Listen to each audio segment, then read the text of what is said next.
皆さんこんにちは。ザイールです。ようこそ. Hey guys, what's up? Welcome back to a brand new video. It's been 4 months. I know I left y'all in on like a hiatus, but we're back on the channel. Okay, I don't really expect a lot of people to watch this video, but I wanted to start uploading again because I feel like it's something that was a little bit unfinished. I did my video going to Japan 4 months ago. Been back from Japan for like 3 months, and it's been like, oh, where am I at? And I'm here. I've been home, just around. And I need to make more videos, more language videos for y'all out there. So if y'all like this video, please make sure to leave a like and subscribe and hit post notifications. I will try to upload this kind of video in 2 parts. Even though my commitments are empty, I will try. I'm gonna upload this part today and tomorrow, or in a few days time.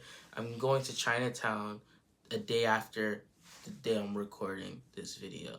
So basically tomorrow, for today's time, I'm going to Chinatown in New York City. So it's my second Chinatown vlog. You guys will see more videos. But as you guys have seen from the title, I'm going to talk about going to Japan, and I will make sure to include a few videos in here. I'm also going to have this video, try to keep it at 10 minutes, so I'm not, rambling and stuff like that for too long. And so you guys are not just sitting here listening to a 30-minute video. And like I said, if you like, please make sure to leave a like, subscribe, and hit post notifications. And anyways, let's start. As you guys probably have seen, I uploaded my video, I'm going to Japan, video number 171, after my acquisition linguistics ramble type video. So I uploaded that video. I remember it was about 2 weeks after I actually landed. I uploaded that video going because man, oh man, I was busier than a mug. Like, I was just going through so much stuff. And the thing is, I took a lot of pictures, but I didn't really record because everyone is so, I don't want to be on social media, privacy, blah, blah, blah, blah, blah, blah. So I didn't record a lot. Okay, my mom did. So I can have a video where I'm just going over those videos. But talking about, because how the trip went, matter of fact, let's start there. How the whole trip went was basically, I went to Japan by myself. So I flew from Maryland to San Francisco to Japan, and I recorded that and I posted that already. And then I basically flew to Japan by myself from Maryland, and I lived in Japan for a month by myself.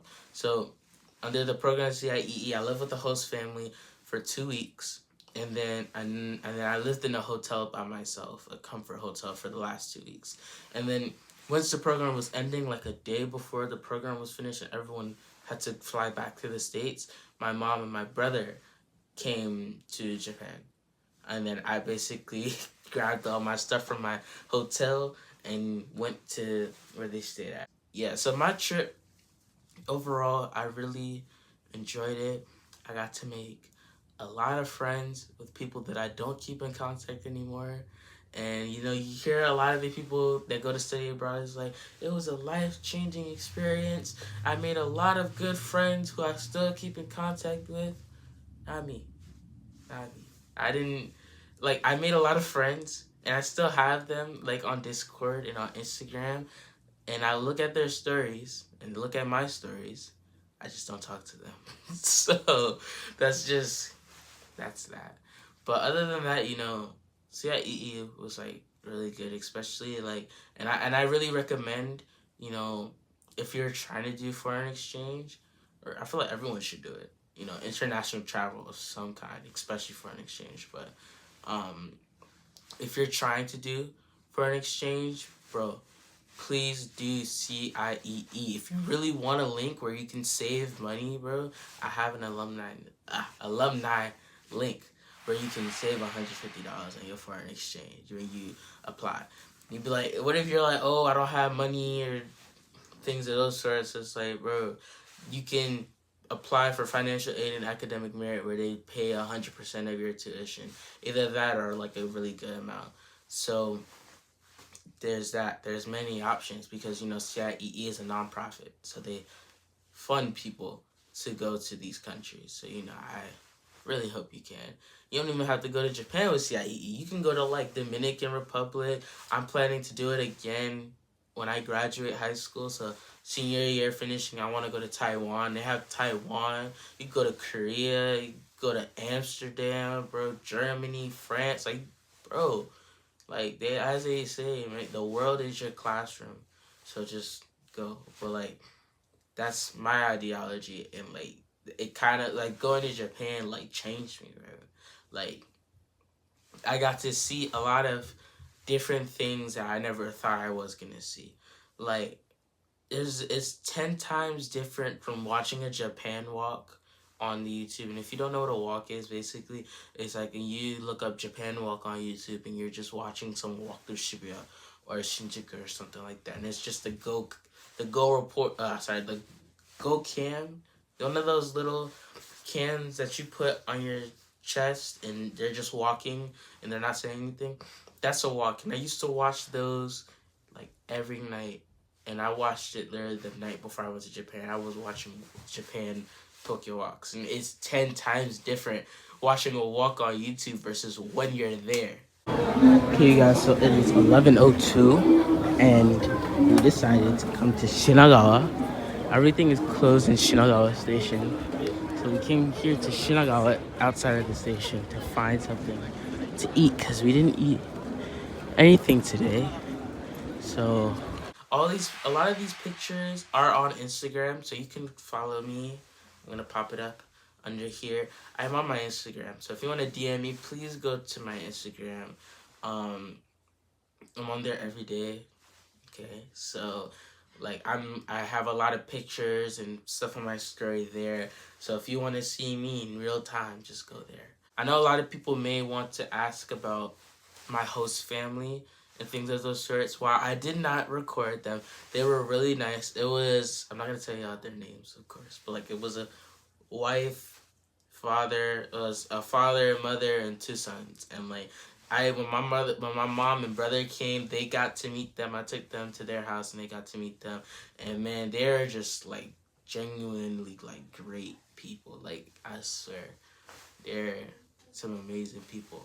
And my mom still has my host mother's phone number. So, yeah, there's that too. But, like, there were many things about many stereotypes that I didn't even know of until I went to Japan. And I was like, is this how people think about American people? And then I didn't realize that until I went to Japan and then I came back home that, wow, we are really some closed-minded people. I'm not trying to get too sensitive or whatever, but like we are really some closed-minded people. Some American people don't know, the outside of their state, and that's why you should do foreign travel, like, because it expands your horizon. Like, you don't just see Maryland, or you don't just see New York, you see I'm in Japan, so you just get to see a lot. Like, I never thought I never thought having a whole commute in Japan would just be normal to me. I memorized my entire commute. Like, when I was with my host family, I would wake up. Sometimes I'd wake my roommate up because he was just bad at waking up. So I'd help my roommate wake up. I would take a shower, get dressed, and then basically my host family would feed me breakfast. So I eat breakfast, and then I leave and I walk 10 minutes from my host family house to Omori Station around, say, 2, 3 o'clock. They would let us go, and we would have free time until it was time to go back. So basically, we're placed in like an adult mindset where we have free time, and you'd be like, all right, well, y'all can go. Make sure to just get back at a good time. And I would always, me and my friends would explore, man. Like, we would just go everywhere. Like I said, I'm going to have pictures up of our little adventures. Like, sometimes we would break the rules, so we wouldn't stay in Tokyo. We'd go to other prefectures like Saitama or, Chiba, stuff like that. But man, like I remember the first time I went to Shinjuku and we were in Shinokubo and they were like, okay, you guys can go. And I went to Shinjuku and I just walked there. I was like, I don't care what nobody says. Everybody was like, oh, I don't want to go to Shinjuku. Blah, blah, blah. I was like, look, I do not care.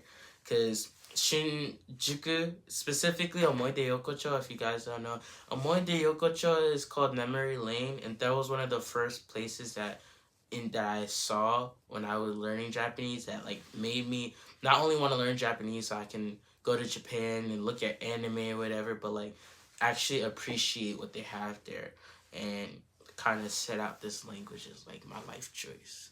And Amoide Yokocho was one of those first places, and it's like when I was there, that place was literally a 10-minute walk away from where I was, and I was like, I don't care what y'all say, I'm going there. So I walked there, and man, I walked through it. It was a blessing. Anyways, guys, thank you for watching the video. Please make sure to leave a like, subscribe, and post notifications. I will hopefully post the second video. And yeah, thank you for staying updated on my channel, talking about my Japan travels. I apologize for leaving you guys in the dark. As you can see, my room even looks different from the atmosphere. But we are uploading more videos to the channel. I promise that. Anyways, I'll see you guys later. Peace out. It's fully packed train. Trains are always packed. Enjoy some of these sights, you guys. Hey, welcome back. So